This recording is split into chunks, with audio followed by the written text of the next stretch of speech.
예, 이번 학기에는 제가 지금 나눠드린 교재는 뭐 제가 직접 썼다기보다는 이제 편집을 한 건데, 이미 구약이 있죠. 예? 예, 구약이 있어서 겹치는 부분이지만은 이제 신약 성경 2학기 때 주석을 하게 되는데, 신약 성경을 제대로 이해하려면 뭐 구약도 마찬가지죠. 성경을 꽂힌 주석입니다. 주석. 그러니까 정확하게 풀이를 하는 거죠.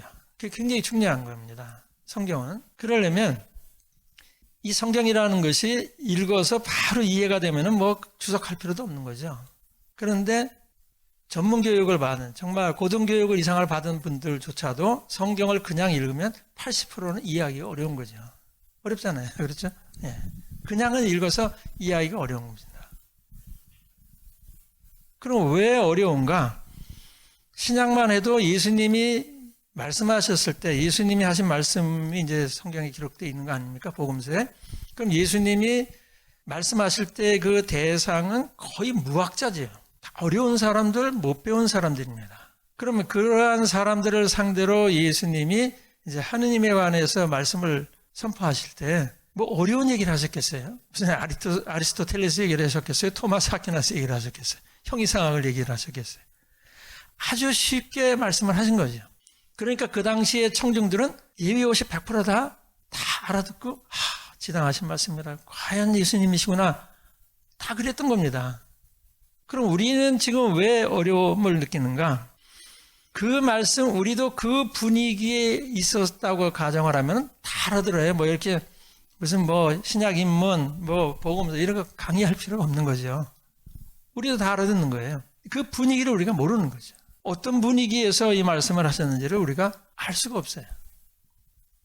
그리고 예수님이 하신 말씀이라는 것이 당시에 누가 옆에 따라다니면서 기록을 해가지고 바로바로 기록해가지고 그것을 엮어가지고 정리해서 이렇게 책으로 전해진 게 아니잖아요. 예수님이 돌아가시고 한 세대, 반세기가 이렇게 흘러가지고 입에서 입으로 전해지는 그러한 말씀들을 부지런히 자료를 모아가지고 복음서를 쓰시는 분들 나름대로 어떤 의도를 가지고 썼단 말이에요. 그럼 쓰면서 복음서를 쓰시는 분마다 저마다의 어떤 특색이 있겠죠. 즐겨 사용하는 언어도 있을 거고 표현도 있을 거고 자기가 처해 있는 공동체의 상황도 다를 거고 여러 가지 있으니까 그 말씀을 조금씩 변형을 시킨 거죠. 의미 자체를 완전히 바꾸는 것이 아니라 그 말씀을 자기 공동체에 맞게 또 자기의 성향에 맞게 표현이라든가 이런 것을 조금씩 달리했다고 해요. 그러니까 우리가 지금 못 알아듣는 거죠. 시간적으로도 2000년 전에 쓰여진 책이고 공간적으로도 무슨 뭐 아시아에서 뭐 우리 한반도에 쓴 것이 아니라 저 머나먼 지중해에서 쓰여졌기 때문에 시간과 공간에 엄청난 그 갭이 있는 겁니다. 그 갭을 메꿔야 되는 거거든요. 그래야 이 말씀을 우리가 제대로 이해하고 오늘날 이 말씀이 살아있는 말씀으로 우리에게 다가올 수 있는 거죠. 그렇지 않으면 이것이 그냥 뜻도 의미도 모르고 그냥 되풀이하는 앵무새와 같은 그런 우를 범할 수 있는 겁니다. 그래서 할 수 없이 이제 성경을 제대로 이해하기 위해서는 이제 그 배경을 잘 이해를 해야 됩니다. 그 배경을 이해하지 못하고는 성경을 이해할 수가 없는 거죠. 예를 들면 이제 사도 바오로 뭐 공부를 하셨지만 이제 다 공부를 할 수는 없었겠죠. 테살로니가 4장 같은데 이제 휴거가 나오잖아요. 이제 곧 휴거, 공중들림이라고 하는 거. 그러면 사도 바오로께서 서기 50년경에 코린토에서 테살로니가 교회 신자들에게 편지를 이렇게 하나 씁니다. 극적극적 쓰겠죠. 어떤 그 교회의 상황을 전해 들었기 때문에 그래? 그렇게 신자들이 오해하고 있어? 신자들에게 궁금해? 그럼 편지를 하나 씁니다.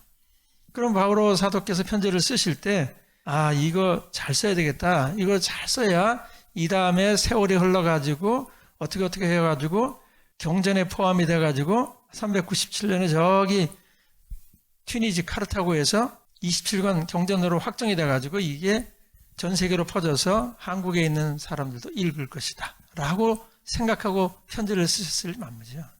데살로니가 교회 신자들을 상대로 그들이 지금 궁금해하고 뭐 잘못 알고 있는 이것을 바로 잡아주기 위해서 편지를 썼다고요. 그리고 이제 바오로 사도께서야 그 편지가 그냥 또 사람들이 돌려보고 없어지리라고 생각했겠죠. 그것이 남아서 2000년이 지난 오늘 우리가 읽으리라고는 상상도 못했던 겁니다. 그러니까 그 편지를 그냥 액면 그대로 읽으면 곤란한 거죠. 그럼 공중 들림을 문자 그대로 우리가 이해한다고 하면 이게 지금 우리는 예전에는 뭐 저 지하 땅 하늘 3층 구조로 된 우주관을 가진 시대가 아니잖아요. 이런 시대를 살아가는 사람들이 예수님이 구름을 타고 올라가셨다가 다시 구름을 타고 내려오시니까 할 수 없이 우리가 예수님 마중하러 우리도 공중으로 살짝 들려 올려가지고 공중에서 예수님을 맞이한다.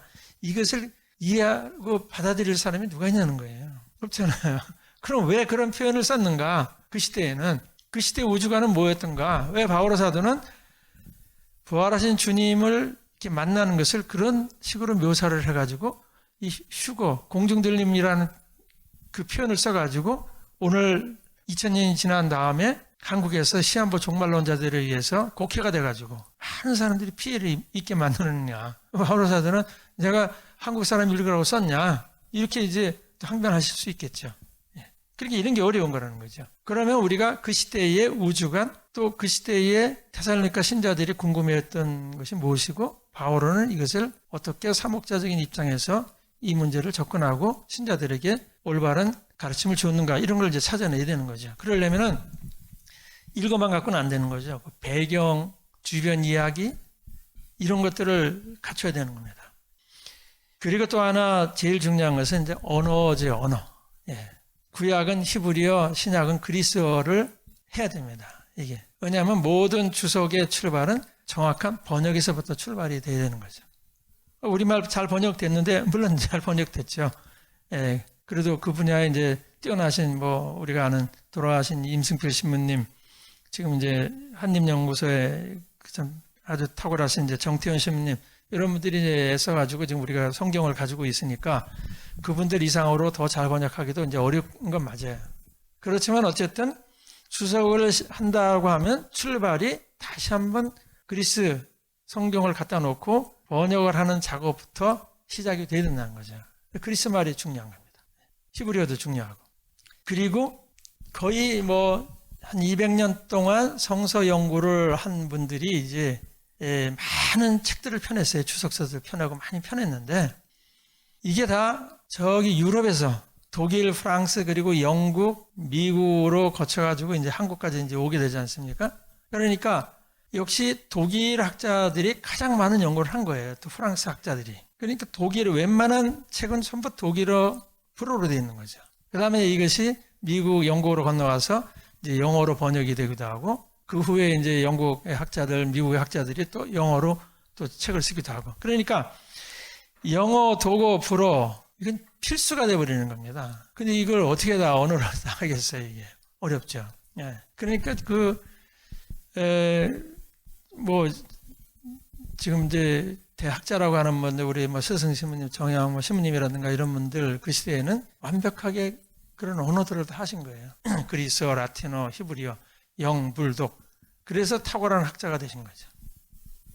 또 뭐 정태현 신부님 같은 경우도 아주 언어에 탁월한 분이고, 고전어까지.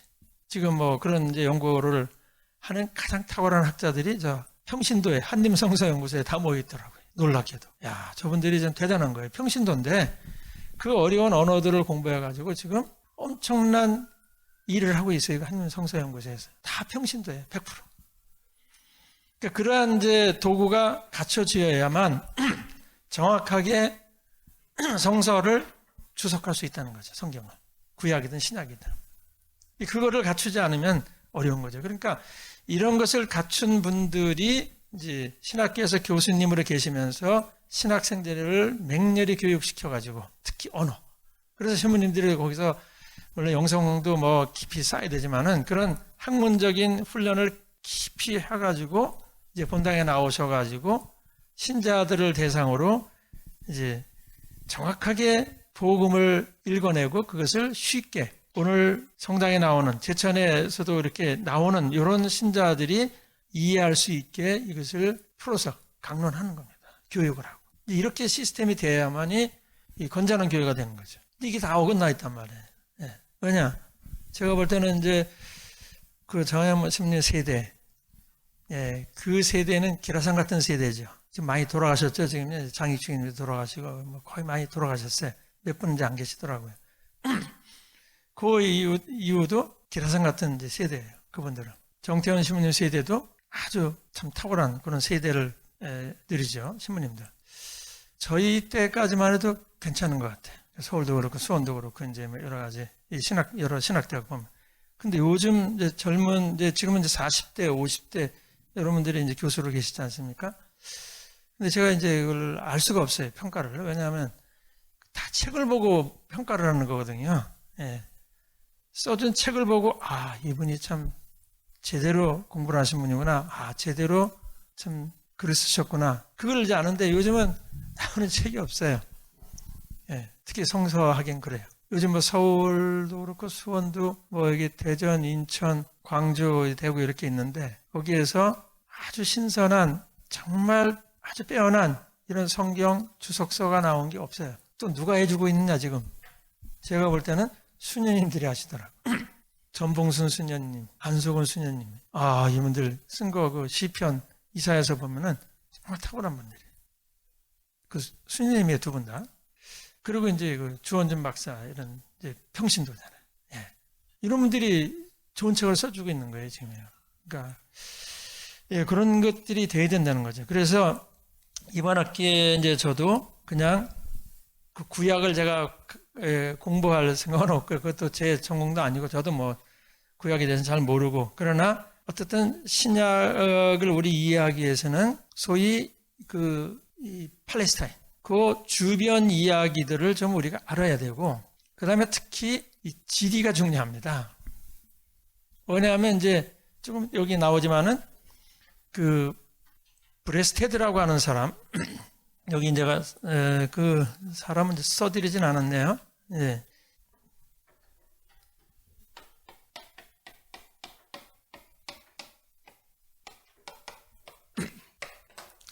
이 사람이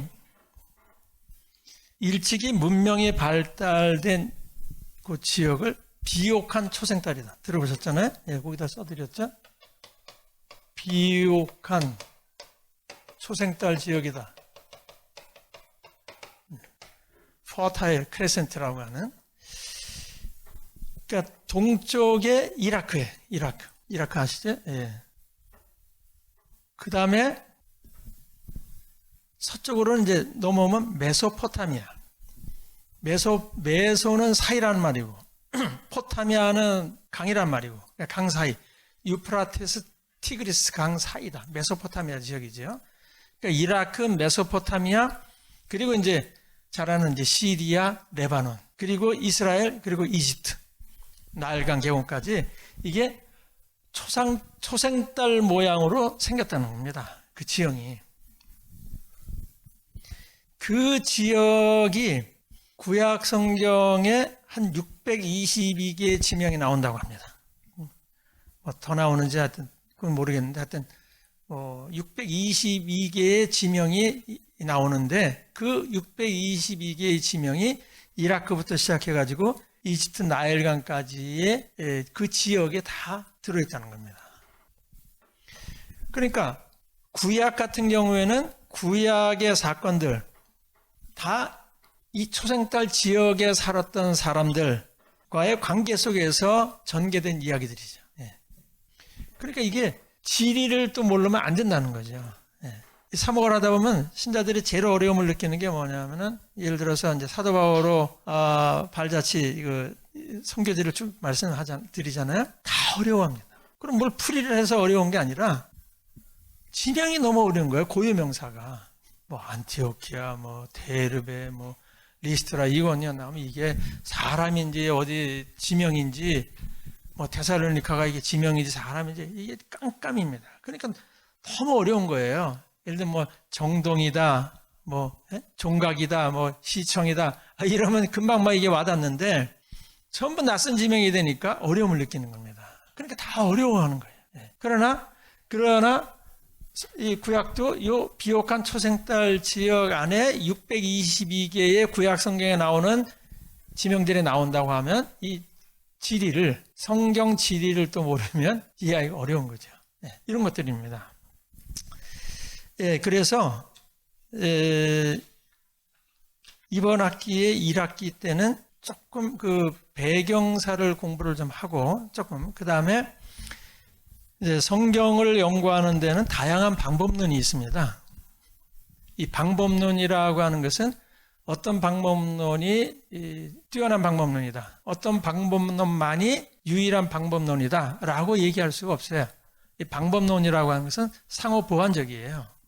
그렇겠죠. 예. 어떤 방법론이 생기면 또 그것을 근거로 해서 또 다른 방법론이 생기는 거지, 하나의 방법론이 생겼다고 해서 뭐 이런 일반 사회처럼 옛날 거는 폐기하고 그런 것이 아닙니다. 서로 보완적인 관계 속에서 이 방법론은 상생하는 거거든요.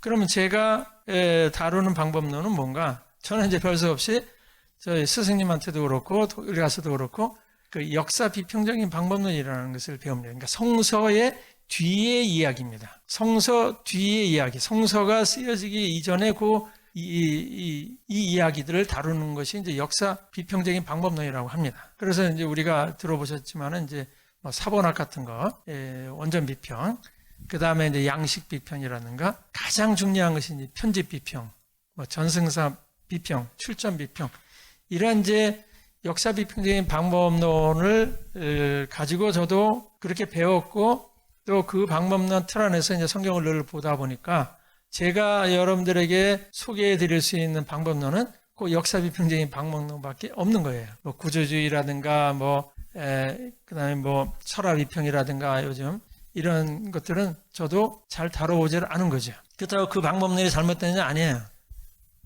또 역사 비평적인 방법론만이 유일한 방법론은 아닙니다. 서로 상호 보완 관계에 있는데, 제가 다루는 방법론은 이제 역사 비평적인 방법론을 다루겠다는 겁니다. 그래서 그 뒤에 그 교재로 또 제가 편집을 해서 나눠 드린 겁니다. 그러니까 이번 학기는 배경사를 좀 공부를 하고 그 방법론을 공부를 하고 난 다음에 그것을 토대로 해서 2학기 때 이제 복음서를 하나 가지고 풀이를 하는데, 2학기 때 복음서를 풀이할 때는 지금 바오로 따라해서 이제 4개의 복음서가 나왔죠. 신약은, 구약은 그래도 여러 권이 지금 나와 있는데, 신약은 이제 마테오, 마르코, 루카, 요한 이렇게 4개가 나왔습니다. 그래서 마테오는 이제 평신도죠. 예전에 그 성서와 함께해서 일을 많이 했던, 지금은 어떻게 계신지 모르겠어요. 이우식 박사님이 썼고, 마르코는 이제 박태식 박사님이 쓰셨고, 루카는 이제 제가 썼고, 요한은 정태현 신부님이 쓰셨어요. 그리고 이제 최근에 제가 이제 고린토 일서를 다 탈고를 했는데, 그래서 이제 원고를 넘겼는데, 요즘 이제 출판사가 어렵잖아요. 책도 안 팔려. 그래서 올해는 이제 구약을 먼저 내고, 그리고 신약은 내년에 내기로 했어요. 그래서 아마 제가 쓴 이제 고린토 일서는 이제 뭐 조금 손을 봐가지고 내년에 이제 나올 가능성이 많죠.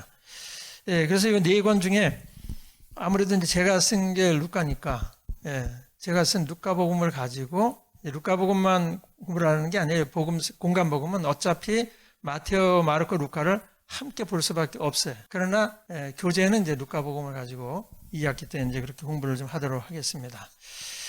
그래서 교재는 제일 좋은 교재는 그 성서 입문이에요. 그 정태현 신부님이 쓰신 1권, 2권을 쓰셨는데 거기 적어드렸죠. 그 중에 1권은 참 탁월한 책입니다. 오래됐죠. 역시 아주 좋은 책입니다. 성서 입문, 그것이 이제 좋고, 그 다음에 뭐 우리말로 된 이제 배경사 뭐 이런 책들이 많아요. 근데 뭐 여러 권 볼 건 없는 거죠. 그 성서 입문 정태현 스님이 쓰신 것만 잘 보셔도 구약 신약 이해해야 하는데 굉장히 도움을 받습니다. 그리고 이제 그 두 번째 책은 이제 그야말로 하나의 그 입문이죠. Introduction to the New Testament라고 할까요? 그러니까 신약 성경의 전반적인 그 이해하고, 그리고 이제 구약도 마찬가지로 구약부터 신약까지 한 권 한 권, 누가 썼고 언제 썼고 어디에 썼고 누구를 상대로 썼고 주요 사상이 뭔가, 이렇게 이제 쓴 책이 2권입니다. 그러니까 이거는 하나의 그냥 일반 개론이죠. 개론서라고 말씀드릴 수 있죠. 그 두 가지가 이제 좋은 책입니다.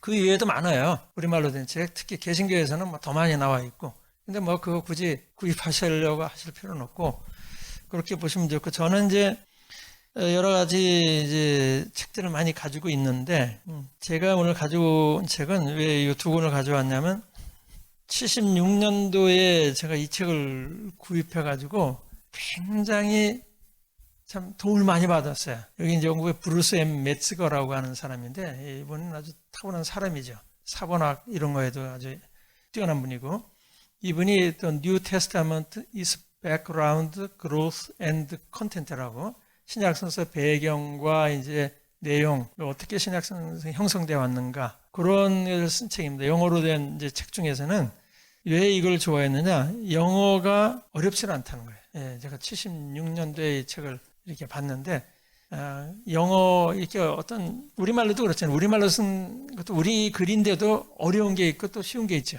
같은 내용이라도. 그런데 이거는 굉장히 영어를 읽는데 큰 어려움을 느끼지 못할 정도로 좋은 책이에요. 그래서 지금까지 이제 가지고 있습니다, 이 책을. 요즘에 뭐 이 책은 거의 안 보지만, 혹시 이제 영어로 된 걸 한번 보시고 싶은 분은 제가 적극 추천은 이 책입니다. 이게 이제 영어 보는데 쉬워서 그래요. 내용도 좋고, 내용도 아주 충실한 책입니다. 그리고 이제 제가 독일에 가가지고 도움을 많이 받은 사람이 개신교 감독이었고, 이제 괴팅겐, 박태식 교수님이 괴팅겐 대학에서 박사학위를 하셨거든요. 괴팅겐은 이제 인구가 한 10만 좀 넘는 전형적인 대학 도시입니다. 개신교 신과대학이 아주 유명한 대학이고, 괴팅겐이에요. 거기에 이제 교수셨는데,